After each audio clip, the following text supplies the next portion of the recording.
The ticket number 12 is in. Let us go back to New York. Welcome back, folks, to the Cover One podcast. I am Russell Brown, and it is another episode here, back-to-back weeks. It's shocking, I know. I was MIA for a while, if it's the first time you've been tuning in, with the Cover One podcast being MIA. It's because I was married and, just getting married and going through the honeymoon phase and all that stuff. But I'm finally back. I'm getting back into it all, watching film again this past week, fully kind of how I did in the past. Normally, every single day I'd be watching, film on 2 or 3 prospects and getting back into that, getting back into the groove. So it feels good to be back and doing everything again. So I thank you for joining me. Last week's episode was pretty interesting. I think it went well, and this week I should expect this same thing. So kind of giving you a rundown a little bit of what we're doing today on this podcast. We're talking NFL draft stuff. So if a lot of you Buffalo Bills fans, because CoverOne.net is so Buffalo Bills based, if you are looking for the guys that used to do Cover One, the podcast, and talked all the Buffalo Bills stuff, you can actually find them at lockedonbills.com, and you can actually just go to CoverOne.net. It'll redirect you there if you're looking for that. They still put out that podcast. They're still talking Buffalo Bills stuff, and Cover One is still a lot of Buffalo Bills content. So don't go anywhere. Keep suggesting content ideas. It's fantastic what we do at Cover One. But I am Russell Brown, and I'm primarily the NFL draft guy for Cover One. I'm the national scout, and it's truly a pleasure working with Eric and his team every single day and trying to put out some great content. Some stuff will be coming off my fingertips and onto your computer screens and mobile devices very shortly over the next couple of days. I've got a ton of content that I'm going to be writing up and putting it out, so I'm excited to do that. I'm excited to jump back into it, and if you are looking to follow me on Twitter, go to Twitter and find me at Russ NFL Draft. Very simple. You find me and you can follow me and check out all the crazy stuff and bad takes that I do, because I was recently looking at it, and in June I said Amari Cooper was going to be a top 3 receiver, and realistically, he has not been that this year. So a little disappointing. So I have bad takes, and you can go ahead and hound me down for that. But something I want to tell you about and something I want to hound you down on is firstdownplaybook.com. You need to go there and you need to check it out. First Down Playbook is the #1 playbook resource for football coaches with over 30,000 plays. First Down Playbook is a database of youth, high school, and flag football plays, color-coded with coaching points for every position on every play. Folks, guys, ladies, gents, whatever it is, whoever you are, if you're a football coach, if you're a football fan, that was the sales pitch right there. This is me now talking to you one-on-one. I'm telling you right now, as a football coach for 6 years, First Down Playbook has made a tremendous difference in the way I watch film, a tremendous difference in the way I evaluate prospects, all of that stuff. And I could not have grown as an evaluator, as a scout, without First Down Playbook. So you need to go to firstdownplaybook.com. You check it out. You get all these color-coded coaching points for every position you can think of, with your offense, your defense, and your kicking. And it's incredible what you can find when it comes to your playbook. You can customize it. You can put a crazy amount of stuff. If you're a defensive coordinator, you can look at 3-4 schemes, 4-3 stuff, 4-4, 5-2, 1-4, 5-7s, whatever you are looking for, you can get it at First Down Playbook. 30,000 plays, it's legit. There are over 30,000 plays, and the only way you're going to find out is by going to firstdownplaybook.com. You check it out today. Go to firstdownplaybook.com, one place, all the football. So before I got into all of that, before I got into kind of talking a little bit about the podcast and where we're going and Cover One and Locked On Bills, I was going to tell you about today's rundown. Very, very packed with information today, and that is because we're talking Cleveland Browns. Right now, they own the first pick, so I want to go back into time. I want to look back at some of their previous draft picks as far as quarterback goes. Most of the mock draft consensus right now is them going quarterback, so at number 1. So I want to jump into that. I want to give you the updated 2018 NFL draft order, the top 10, because everything else will fill in slowly, but I think the top 10 is kind of getting close to being set with just 4 weeks to go. We're going to talk first receiver that comes off the board and where do they go. And we'll talk about my top 5 wide receivers. I'll jump into some Senior Bowl notes if I have time, but I do want to talk about the safest pick of the first round and the riskiest pick of the first round right now. And I get it. It's December. We've got plenty of time to go, but I do want to talk about it because I think it's fun to talk about it in December and see what happens after the Senior Bowl, after the Combine, any off-the-field stuff that always happens, because it always happens. There's always a player or two. There's always that handful of players that do something stupid. It changes a lot from different things, whether it be a drug-related issue or getting caught by the police doing something else, whatever it may be. So we'll look into that when that time comes because I'm sure it will happen, unfortunately. But I do want to talk safest and riskiest pick of the first round. And then we will actually jump into some draft Twitter questions from Twitter.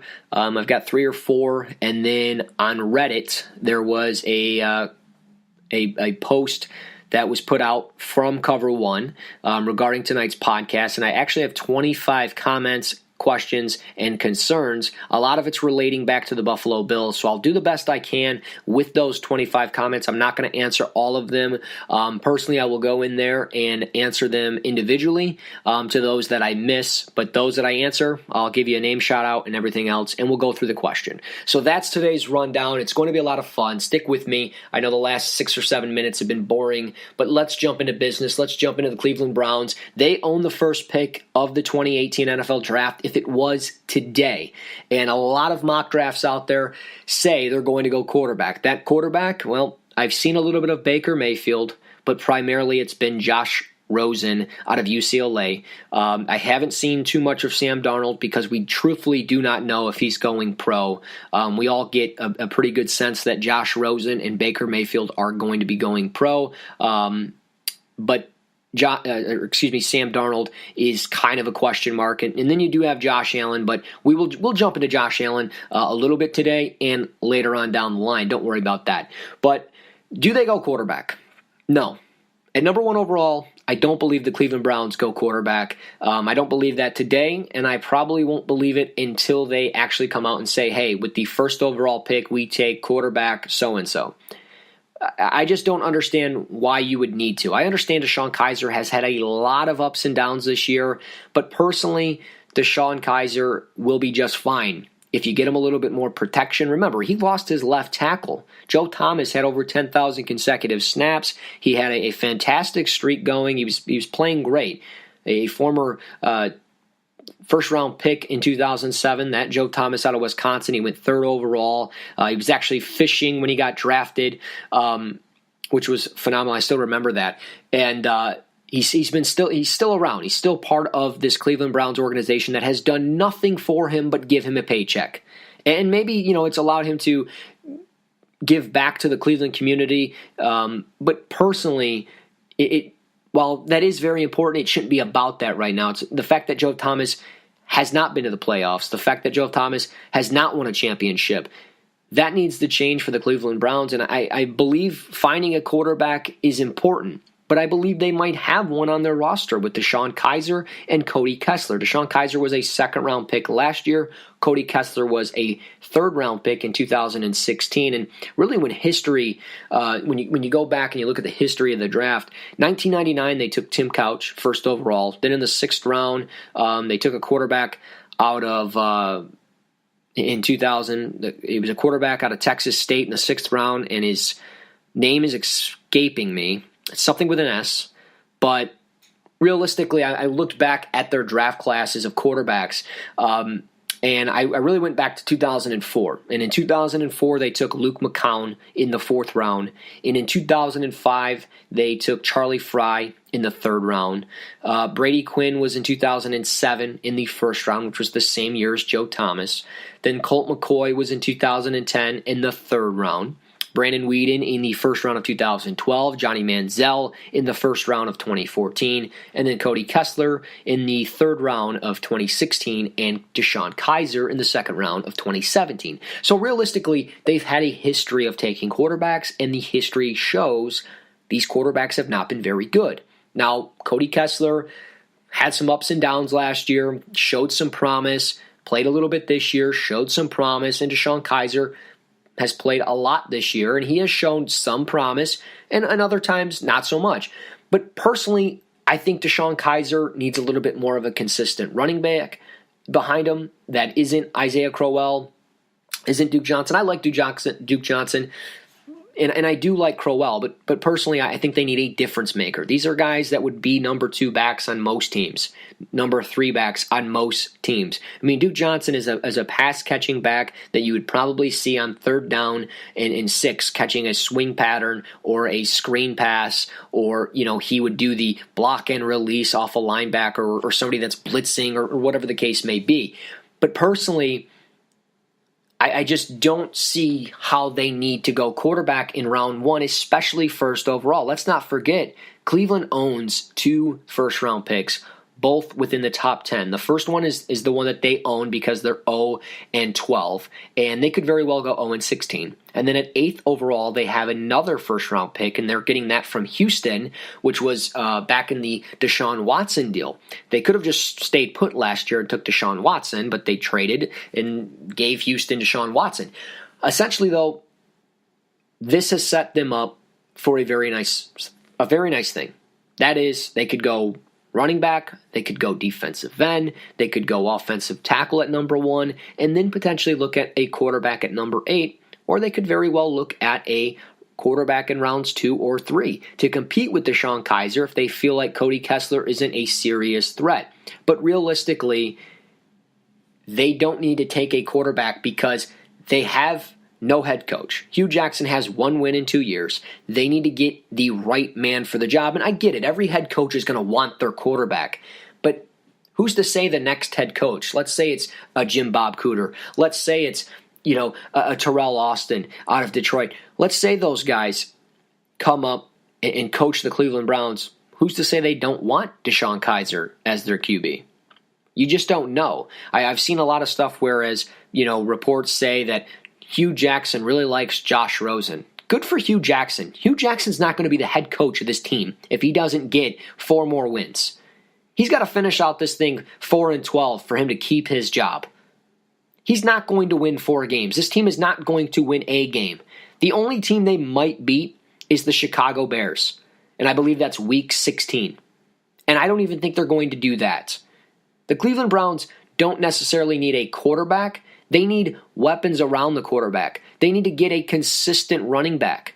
Saquon Barkley would be on the board at number 1 overall. Clearly, he should be your pick. I get you're a little bit afraid to take a running back in the first round, a.k.a. Trent Richardson, but let's be honest, folks. Saquon Barkley is a freak, and he would thrive in any offense on any team.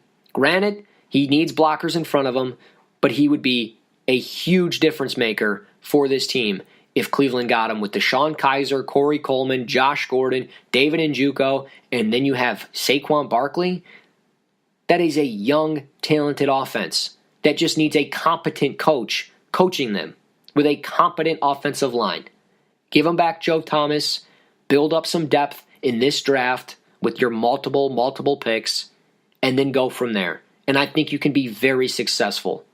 But I don't think you go and throw out the confidence of a DeShone Kizer, a quarterback that needs confidence, because when he does wrong, it's very clear he loses all of his confidence.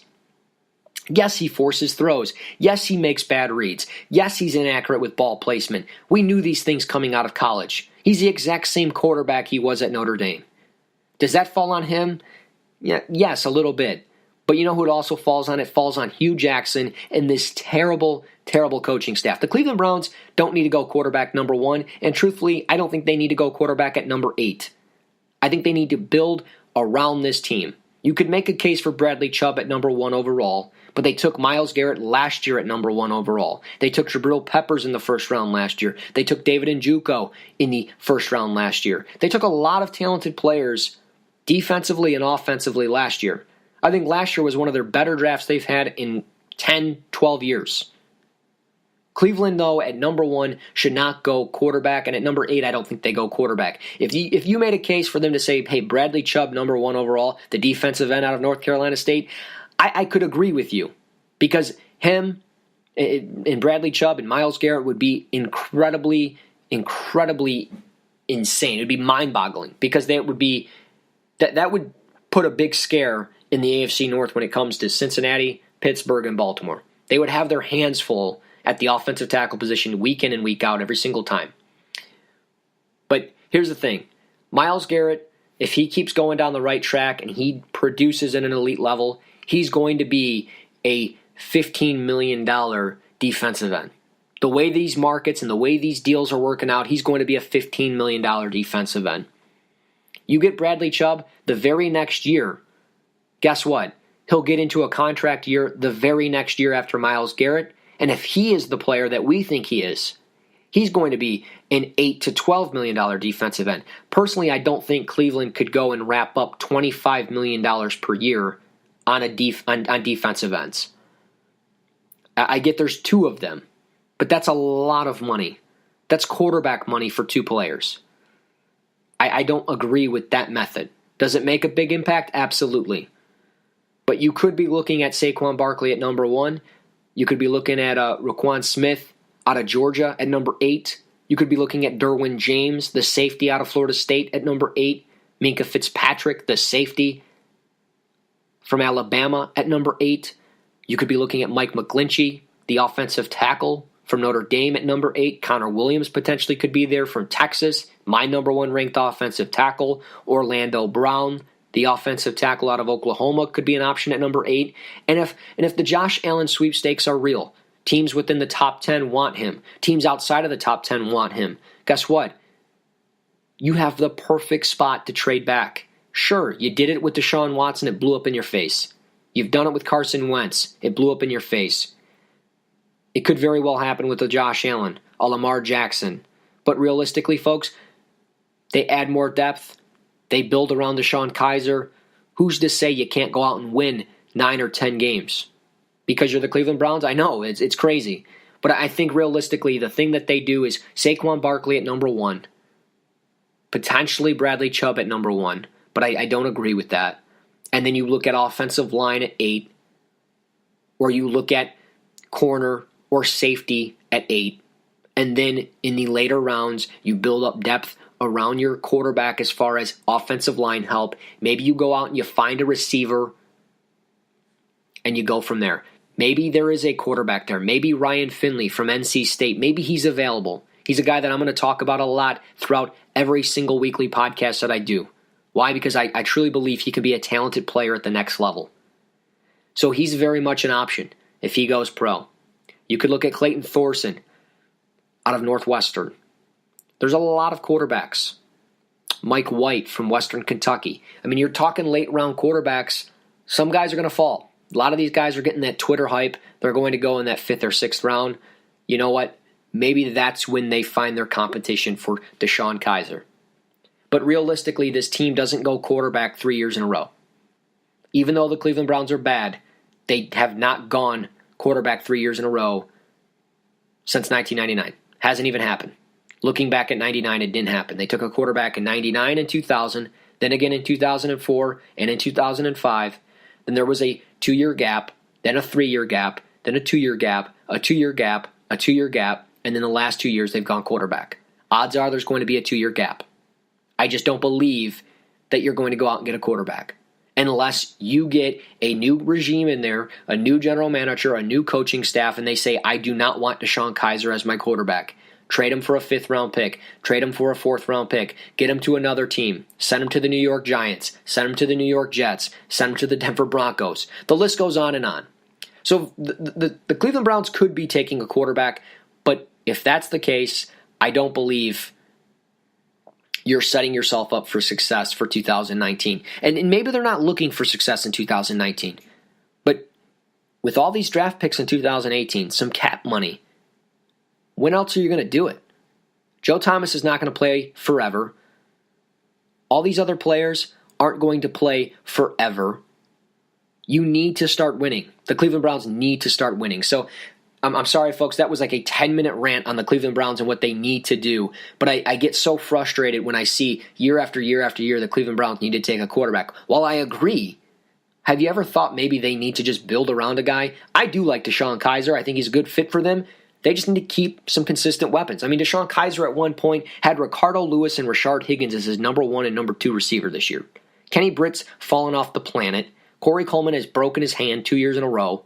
Josh Gordon, if he can stay off the drugs and the alcohol, he could be a great receiver in the league. So if Corey Coleman could stay healthy, David Njoku continues to develop, and then you add Josh Gordon as a potential superstar receiver, I mean, what else do the Cleveland Browns need? DeShone Kizer should thrive with that. And then on top of it, you give him a running back that's competent like Saquon Barkley, and you build some depth in the interior offensive line. You find maybe a potential future left tackle. I think you got a good recipe for success. But that's just my opinion. So I don't know. We'll see. As for the 2018 NFL Draft Order, we've talked about 2 teams thus far. This is after Week 13. The Cleveland Browns, we know, are picking first right now. The New York Giants are picking second. The San Francisco 49ers are picking third. The Denver Broncos at 4th overall. The Indianapolis Colts at 5th overall. The Chicago Bears at 6th overall. Tampa Bay at 7th overall. Again, Cleveland at 8, which they get from Houston. And then at 9, you've got Cincinnati. And then at 10, you've got Arizona. And before I was doing the podcast today, I was looking at that draft order, and I was talking about Josh Allen. Earlier in the show, I said we'll get into Josh Allen a little bit. He's kind of getting a lot of buzz, as he does every single year. Well, the last 2 years, he got some buzz last year. He's getting some buzz this year. Personally, Josh Allen would thrive if he went 10th overall from Arizona. Mel Kiper and Todd McShay had a little article put out this past week talking about quarterbacks in the draft, and they talked about Josh Allen a little bit. They think he's going to go top 10. Well, if Arizona picks 10 or 9 or even potentially 8th, man oh man, would that be something incredible if Arizona was able to get their hands on Josh Allen. That would be a perfect fit, right? I think that would be an absolute perfect fit if Josh Allen went there.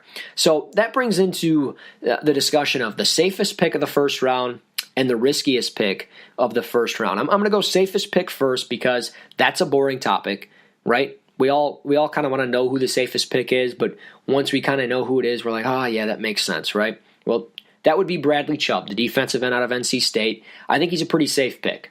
I don't think there's a lot that can go wrong with him unless, 1, he gets way out of shape over the next couple of years, or 2, he can't stay healthy. I don't see him coming to a team and being inconsistent and not being a productive player on a team. And the reason why I say that is because Bradley Chubb is so talented. 6'4", 275 pounds, very productive the last 2 years. 2016, he had 21 tackles for loss, 10 sacks. He's very good inside and outside. I love the counter moves that he brings. The bend that he has down the line of scrimmage is fantastic. He's just a perfect fit for a 4-3 defensive end spot. And this year he had 23 tackles for loss and also 10 sacks. So right now he's been dealing with an upper body injury. That's all I know. But his status with the Sun Bowl right around the corner against Arizona State is up in the air. I'm expecting him to play, but you never really know. Remember, this is Bradley Chubb, ACC Defensive Player of the Year. I think he's the safest pick of the first round. I think he's a top 10 pick. I think Cleveland at 1 is an option, but I realistically wouldn't agree with it if I were them, simply for the fact that you already have Myles Garrett. Potentially the New York Giants, but again, that's another situation where they have a lot of money already spent on their defense, and they could be looking at a quarterback. You've got San Francisco at 3. Last 3 years, they've spent a lot of time investing first-round picks on their defensive line. All 3 are different types of players. So, from Solomon Thomas to Forrest Buckner and Eric Armstead, I don't know if Bradley Chubb would be that guy for them. Denver at 4, I like it, but they have a real quarterback concern there in Denver, and I think realistically they're not winning games because they don't have a quarterback. And then Indy at 5, Chicago at 6, Tampa Bay at 7, all realistic fits. And then you get back to Cleveland at 8. If he's there at 8, I don't see how Cleveland would pass on him. If Cleveland went Saquon Barkley at 1, some quarterbacks go, offensive linemen and a safety go or something, Cleveland's there and Bradley Chubb's available, I think you'd take him at 8, obviously. But Again, I think he's a top 10 pick. There's no real concerns in my opinion. As long as he stays healthy, I think he's productive. I don't think he's going to, not show up on a field and not do anything. I think he's going to stay in shape. I think he's going to be a good player. I really like him. He's a top 3 player in my opinion. But as we jump over to the riskiest player in the first round, when we talk about riskiest players in the draft, and really, we really mean players in the first round, but you could very well make a case for players in the mid rounds that have off the field issues. Those are always risky players, but I essentially mean in this case in the first round, guys that I think are going in the first round. I think Josh Allen, even though he's my 5th ranked quarterback, I think he is a first round pick. He'll probably go before Ryan Finley. That's 100% certainty. He could very well go before Lamar Jackson, and who knows, he could be the 3rd quarterback or the 3rd overall pick, just like Blake Bortles was a couple of years ago. So realistically, Josh Allen is just the reason why he's risky is because you know what the risks are. He's very inaccurate with the football. In 2016, even though he had 28 touchdowns and 15 interceptions, he was only completing 56% of his passes. When you look at him in 2017, he only completed 56% of his passes. And the big thing that stands out is in 2016, he was averaging 8.6 yards per attempt. This year, he's only averaging 6.6 yards per attempt. He's got 6 interceptions. He's got 13 touchdowns. He was very off at the beginning of the year. And right now, he's missed the last 2 games with a sprained AC joint in his shoulder. And there is the expectation of him to play in the Idaho Potato Bowl against Central Michigan in another week or so, whenever that game is. The things that you like, though, about Josh Allen, 6'5", 230 pounds, he measures out well. He's got all the intangibles. He's a player that you would really like when you look at all the measurements and the pro-style quarterback. He's athletic when it comes to extending plays out of the pocket, but just overall, the decision-making, ball placement, it's just not there. He's got a long way to go. So if you take him, you know what you're getting yourself into. If it doesn't turn around, it's a risky pick because people are instantly going to label it a bust if it doesn't work out within 3 or 4 years. So you know the risk. It's a risky pick, especially if you're a top 10 team, and that's where he's expected to go right now. That's the buzz. And I mean, I can't really disagree. Cleveland's up on the board twice. The Giants are there at 2. Denver at 4, and then Arizona at 10. I don't think San Francisco will look at a quarterback now that they've got Jimmy G. Obviously, Indy, they have Andrew Luck. Chicago's got Trubisky. Tampa's got Jameis. Cincinnati at 9. You could make a case to ship Andy Dalton somewhere else and potentially bring in Josh Allen to start, or you could bring in Josh Allen to compete with Andy Dalton, and then eventually when Allen is ready, then you move on. So you never know. Marvin Lewis could very well be done this year from Cincinnati, but every year we think he's done, he gets another 1-year extension. So who knows? But I think Josh Allen, though, you think about it, Cleveland twice, the Giants, Denver, and Arizona. I think these are all quarterback destinations within the top 10. And I think it's a realistic option that Josh Allen goes there, but it's a big risk. So it'll be interesting to see. As far as the safest and riskiest players, those are done. Wide receiver, though, is a fun one because you see this draft order that we talked about. Who's the first receiver off the board? Is there a receiver that goes in the top 10? Realistically, I think there is. And the reason why I say that is because Calvin Ridley is the most complete receiver in the 2018 NFL Draft. He's not going to be a track star, but he is a good route runner. He's a possession guy. He can get vertical up the field on you. He's efficient in the red zone, and I love what he does on 3rd down. It's every single time you need a play on 3rd down, I feel like he's the guy in a passing situation. Obviously, you've got Bo and Damian Harris there. Those are 2 talented running backs, and whenever you need a big chunk of yards on the ground, those guys give it for you. But Calvin Ridley is a big-time receiver that I think comes up with big-time plays for an offense that lacks anything through the air because of Jalen Hurts just not being a very good quarterback. But Calvin Ridley is a very good receiver, and he makes Jalen Hurts, I think, a better quarterback than he really is. So the first receiver coming off the board for my personal rankings and any mock draft that I'm going to do will hold Calvin Ridley there unless Michael Gallup or Anthony Miller absolutely come out and crush the combine and the Senior Bowls and all of those things and all these off-season type of deals. Number 2 on my board at receiver is Auden Tate. Anthony Miller's 3, Gallup is 4, and James Washington out of OK State is 5. Cortland Sutton is 6, by the way. For those that absolutely adore him, I'm just not the biggest fan, but I understand. I see the buzz, but I'm not a fan compared to these other 5 receivers. Auden Tate, why do I like him so much? He's 6'5", red zone threat, creates good separation in jump ball situations. He gets the ball at the catch point. I really like him a lot. Anthony Miller kind of reminds me a little bit of Corey Davis last year, so obviously there's a lot to like, so maybe he should be wide receiver 1. But Anthony Miller, again, reminds me a little bit of Corey Davis. I haven't watched as much tape on Miller as I have Auden Tate and Calvin Ridley.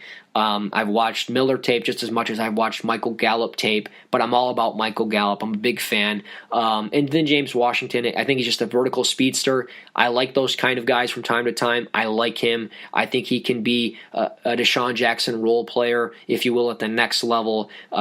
Obviously, the whole spiel of finding the right team, the right scheme is always important. James Washington could obviously be that guy, and I think if he finds that right vertical offense, he can be a talented player. But I just don't believe he could be a first-round pick right now. I do believe the other 4 receivers could be. And I think the first one that comes off the board is Calvin Ridley. Where does he go? I think it is a top 10 spot. And I think when you look at Cleveland with 2 first-round picks, I don't think number 1 is realistic. But I think Chicago at 6, they need a playmaker. They have Dontrell Inman at wide receiver.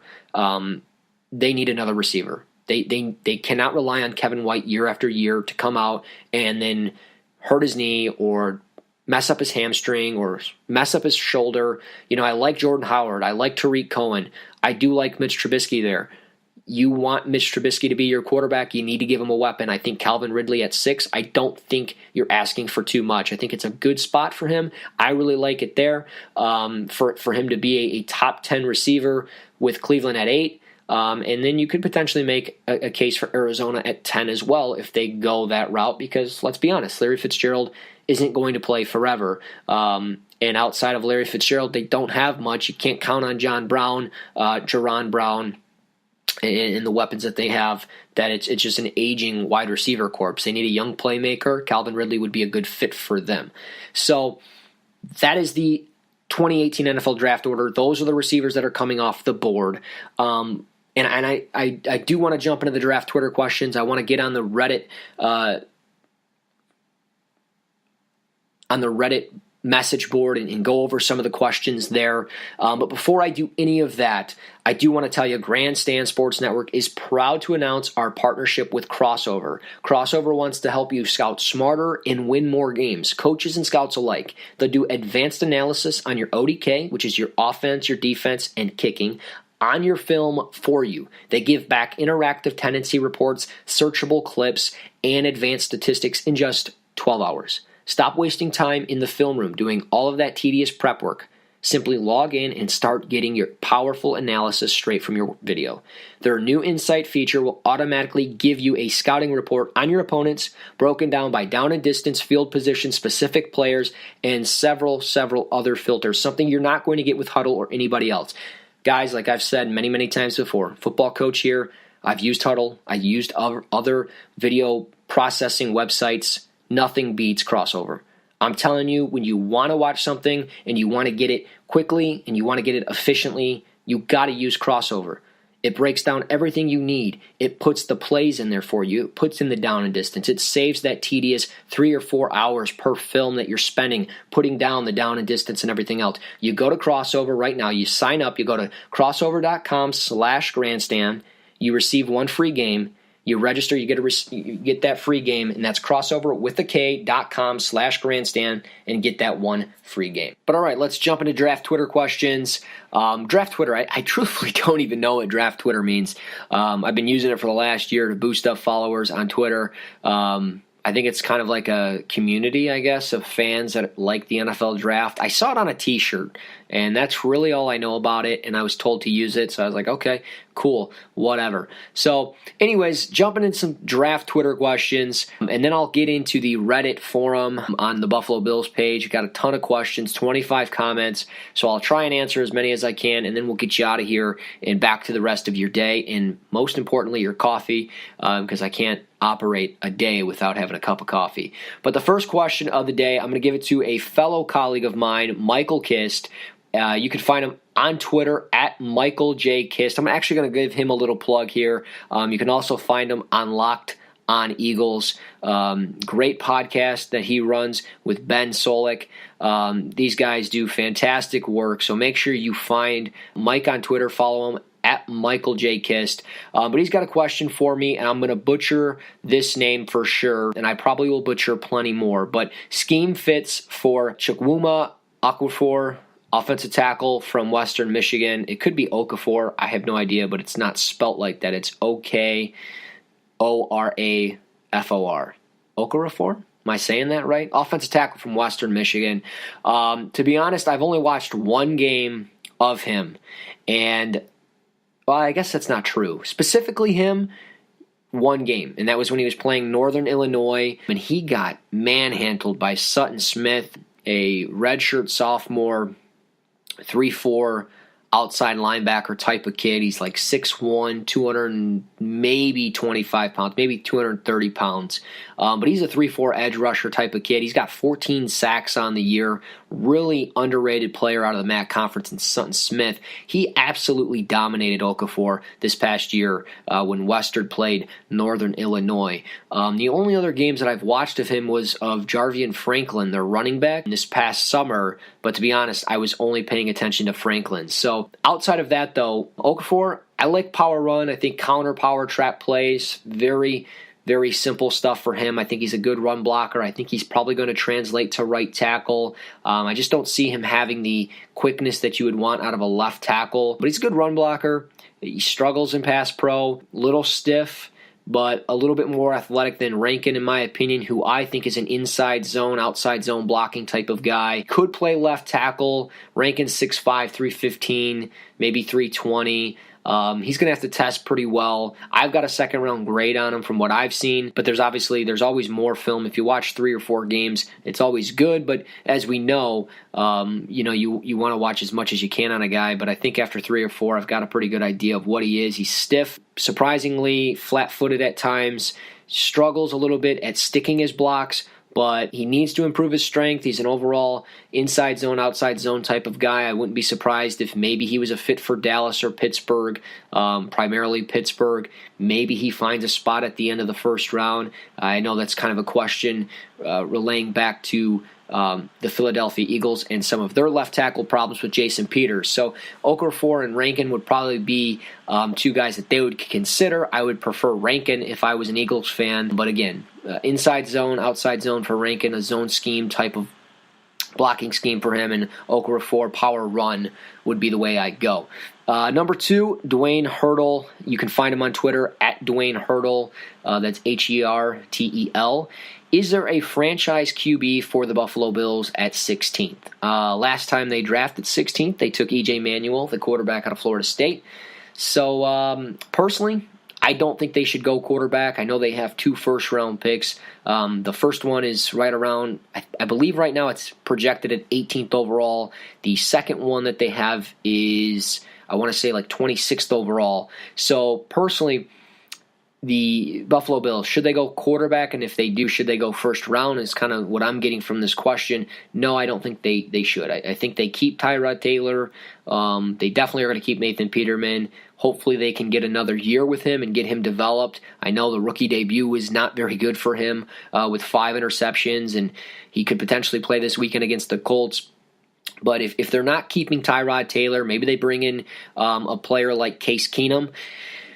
But overall, I think there's not much you can look at as far as quarterback at 16th. You might be forcing your hand a little bit because we could see Baker Mayfield, Josh Rosen, Lamar Jackson, and Josh Allen all off the board by the time they pick around 17, maybe 16 or 18th, wherever they're going to be picking in those later teens. And then you're talking in the mid-20s somewhere. I just don't think you force your hand I've talked about Ryan Finley before. I've talked about Clayton Thorson. I think there's a couple of guys later in this draft that they could look at outside of the top 4 quarterbacks. Mason Rudolph could potentially be a fit out of OK State if you're looking for some quarterback competition. But personally, no, I don't think there's a franchise quarterback this late in the draft unless they somehow get lucky and have Lamar Jackson, Baker Mayfield, or Josh Allen fall in their lap and Sean McDermott's able to develop either one of those types of quarterbacks.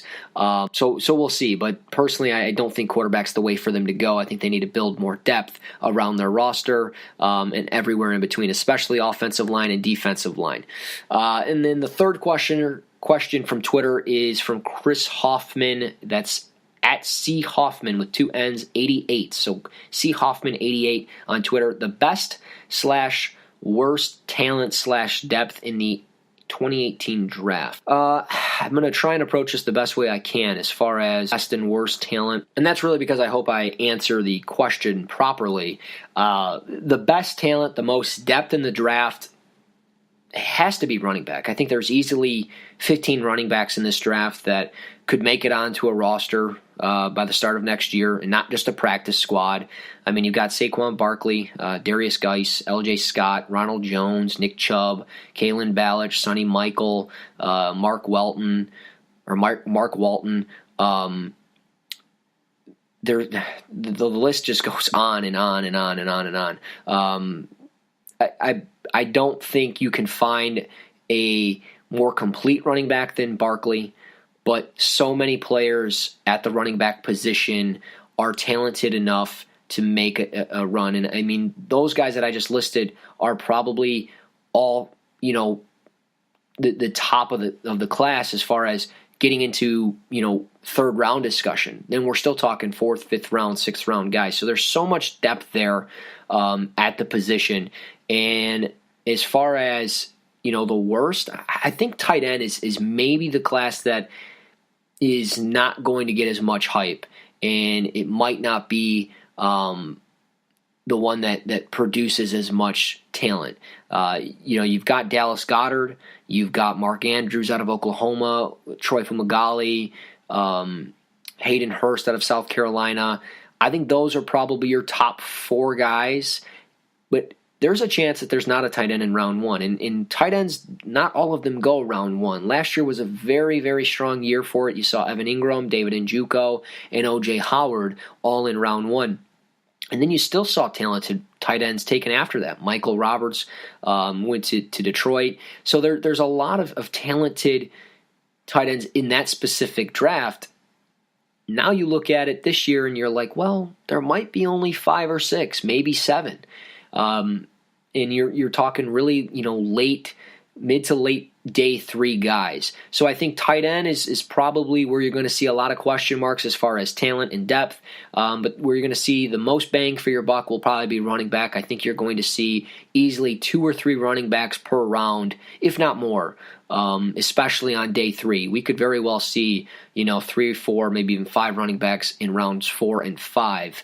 So I'm really bracing myself for a talented running back class. I think that's going to be where I watch a lot of tape this year, which is fine with me. Those are always fun. And it's nice to see the running back position kind of revived again, because remember a couple of years ago, it was kind of like a dead position. It almost seemed like it was irrelevant when it came to the NFL draft. But now we're seeing the likes of Todd Gurley and Saquon Barkley being talked about as top number 1 first-round picks. And Todd Gurley was a top 10 pick. So it was nice to see that, and I think Saquon Barkley will also be a top 10 pick. So running back is definitely the way to go in this year's draft. So that does it for the draft Twitter questions. Jumping in on the Reddit forum here, you might hear me click a little bit around. There's 25 comments here, so I'm going to try and get into as many as I can. Offensive line was a common question, but I really like this one from Olas255 on the Reddit Buffalo Bills page. page. Any interesting running backs in the draft, specifically in the likely third, fourth round? Same with linebacker. Well, I'm going to start with running back, and I'll be honest with you. To Chris Hoffman, who asked me a question as far as best and worst talent in the draft and most depth, and I talked about running back, and I listed a lot of the top backs. I wanted to save a couple of those names for this question specifically.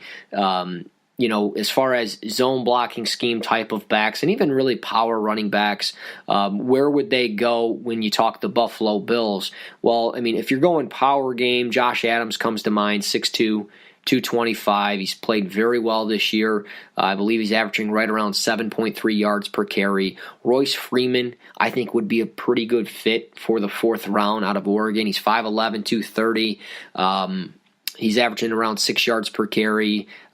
He had 16 touchdowns this year. Was a little bit banged up in 2016, but he's returned this year and looks like a much better back. So I think he would be a really good fit, and I would think he's on top of the board if you're looking for, kind of a number two. I think he'd be a good fit alongside LaShawn McCoy, and maybe eventually takes over the reins. Akram Wadley from Iowa. A little bit of a smaller back as far as, 5'11", 190, but he's an elusive back, and man, he's quick, he's shifty, so he's a fun guy to watch. Damian Harris, another kind of power back, 5'11", 215. He had 11 touchdowns this year. He was averaging just over 8 yards per carry, so he's kind of a power back. So if you're looking in those mid-rounds, I think Damian Harris would be a guy. Royce Freeman would definitely be that third or fifth round or third or fourth round guy. Josh Adams comes to mind. Justin Jackson out of Northwestern was really off this year. He's 5'11", 195. Kind of a change of pace back, could be a receiving back. So if you're looking for that, I think he's that guy. Rashad Penny out of San Diego State's another one too. He's a power back, 5'11", 220, 225. He'll drag you down. He had over 2,000 yards rushing this year. He's a beast. So I think he can definitely improve. I think he'd be a player in the third or fourth round, potentially even the fifth round, to take a look at for the Buffalo Bills. This brings up a lot of questions as far as quarterback, offensive tackle needs, and offensive guard needs. I don't think they need to address quarterback in this draft, at least not early. If you want to go into that fourth or fifth round, sure, go ahead, look into it. But personally, I just don't think you need to.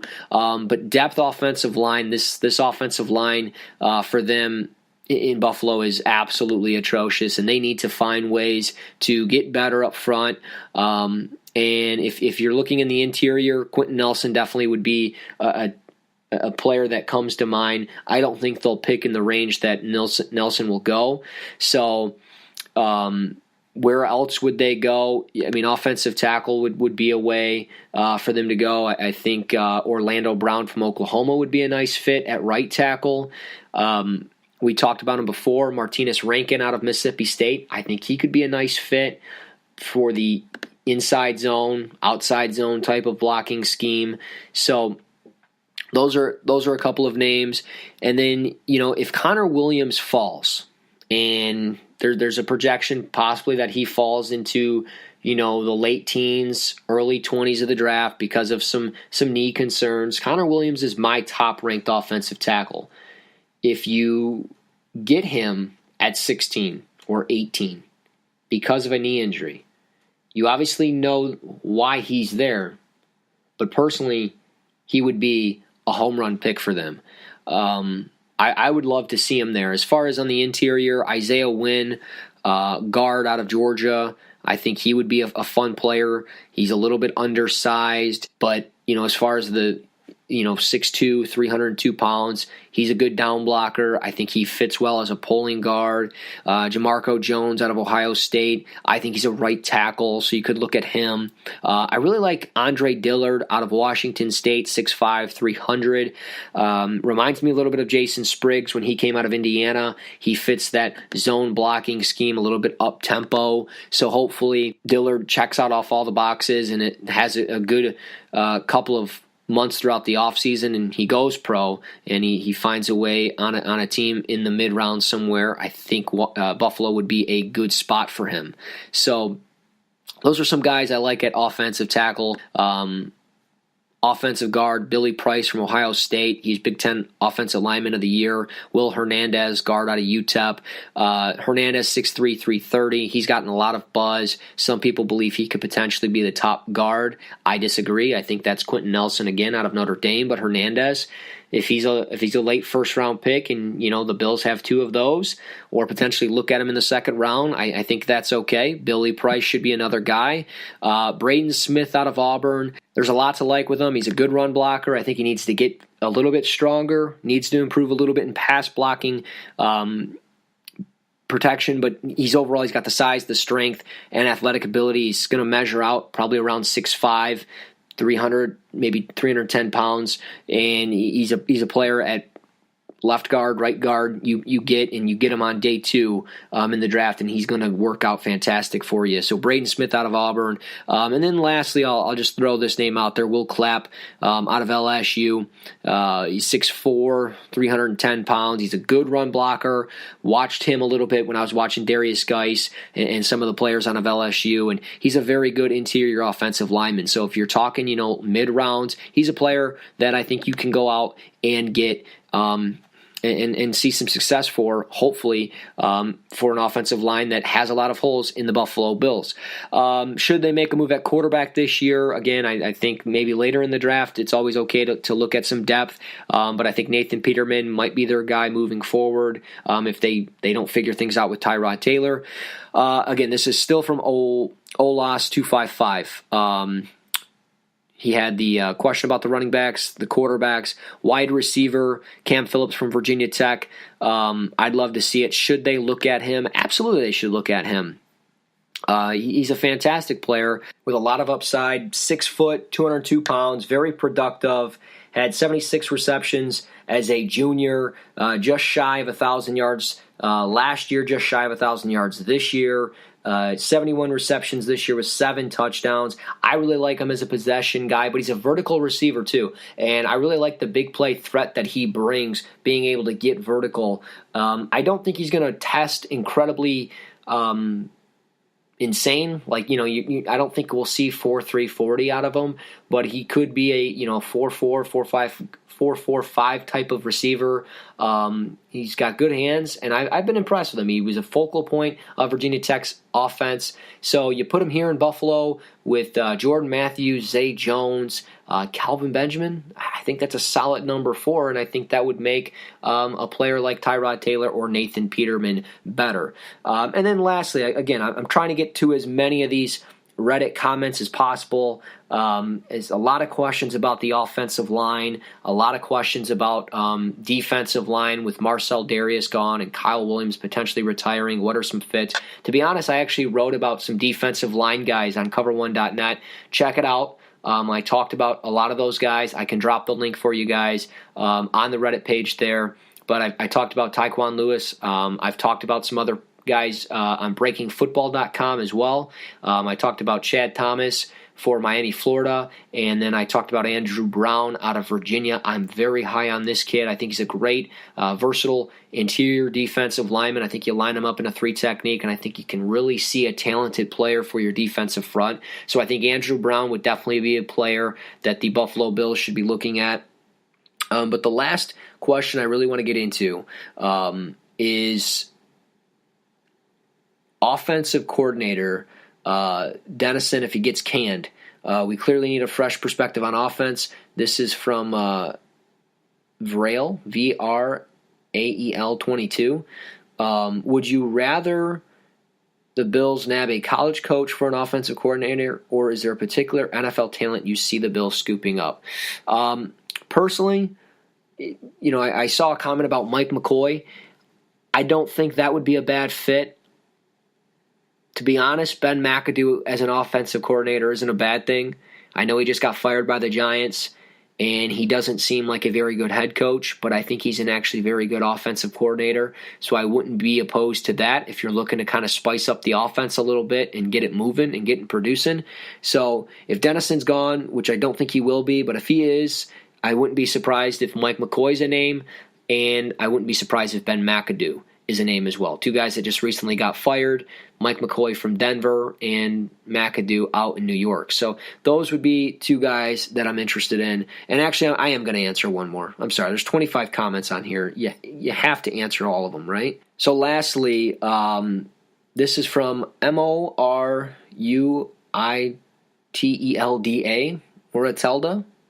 Quarterbacks, who are the best prospects? Who is the most pro-ready? Any that look set to thrive in a West Coast system.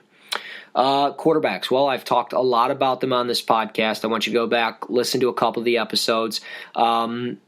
If I'm telling you guys, Buffalo Bills fans, if you're looking for a quarterback, I don't think you're going to get it at 16 or 17 or 18, wherever you're drafting. I think you might have one with Nathan Peterman. I think you just need to give him a little bit more time. I know that first game was just a disaster, but, I mean, just give him a little bit of time. Personally, though, prospects, and some of the comments on this are insane, talking about Josh Rosen falling off the map. Josh Rosen probably will be the first quarterback taken unless Sam Darnold goes pro, or unless Josh Allen absolutely tears it up this offseason.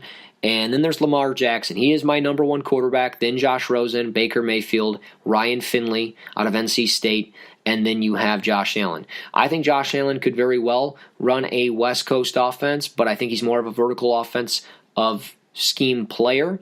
And the guy that I think could really thrive in a West Coast is Ryan Finley. I think out of all these guys, Josh Rosen might be able to, just simply because he's the most pro-ready, and Jim Mora was his head coach at UCLA. I think that was a very West Coast type of offense, even though they ran a little bit out of the shotgun from time to time, and really spreading it out with 5 wide and things like that. But I think Josh Rosen is probably the top guy as far as all those answers. I think he's the most pro-ready. I think he can work well in a West Coast offense. My other pick would probably be Ryan Finley for that specific scheme. But best prospects, I think the top 5 that I listed from Rosen, Lamar Jackson out of Louisville, Baker Mayfield, Ryan Finley, and Josh Allen. I think those are your top 5 guys. I think that will be the case moving forward. So I wouldn't be surprised seeing those names on there. And I'm just still looking at some of the comments to that specific question. So funny. Rosen falling off the map, but that's funny. But anyways, those are all the questions that we have, and that is all the time I have for you today. I hope I wasn't all over the place. I feel like I was, so hopefully next week will be a little bit more organized for you. But I hope you enjoyed it. I am Russell Brown. You can find me on Twitter at RussNFLDraft. Be sure to check out cover1.net. Until next time, this is Cover One, the podcast.